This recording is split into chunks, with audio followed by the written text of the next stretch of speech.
ରୋଗ ପ୍ରତିରୋଧକ ଶକ୍ତି ବଢ଼ାଇବ ସୁନିଦ୍ରା। ଓମିକ୍ରନ୍ ସଂକ୍ରମଣର ଭୟ ଭିତରେ ଭଲ ନିଦ ମଣିଷ ଶରୀରରେ ରୋଗ ପ୍ରତିରୋଧକ ଶକ୍ତି ବଢ଼ାଇବାରେ ସହାୟକ ହେବ। ଗଭୀର ନିଦ ସ୍ୱାସ୍ଥ୍ୟାବସ୍ଥା ପାଇଁ ଚମତ୍କାର ଫଳ ପ୍ରଦାନ କରିଥାଏ। ଏଭଳି ମତ ରଖିଛନ୍ତି ଆୟୁର୍ବେଦ ବିଶେଷଜ୍ଞ ଡାକ୍ତର ଦୀକ୍ଷା ଭବସାର।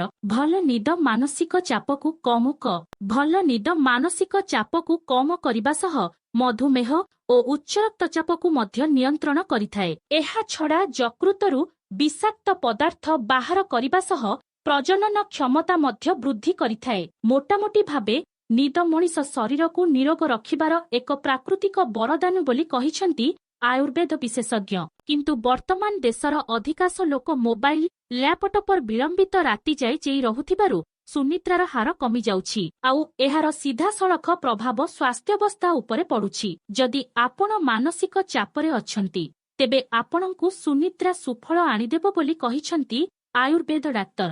ହର୍ମୋନ ଅସନ୍ତୁଳନ, ତ୍ୱଚା ସମ୍ବନ୍ଧୀୟ ରୋଗ, ଥାଇରଏଡ୍ ଓ କ୍ୟାନସର ଭଳି ଗମ୍ଭୀର ରୋଗକୁ ମଧ୍ୟ ଭଲ ନିଦ ରୋକିଥାଏ। ସେହିପରି ନିଦ ଶରୀର କ୍ଳାନ୍ତି ଦୂର କରି ସତେଜ କରୁଥିବାରୁ ମଣିଷର ଦକ୍ଷତା ବୃଦ୍ଧି ଓ ସାମଗ୍ରିକ କଲ୍ୟାଣରେ ସହାୟକ ହୋଇଥାଏ ବୋଲି କହିଛନ୍ତି ବିଶେଷଜ୍ଞ।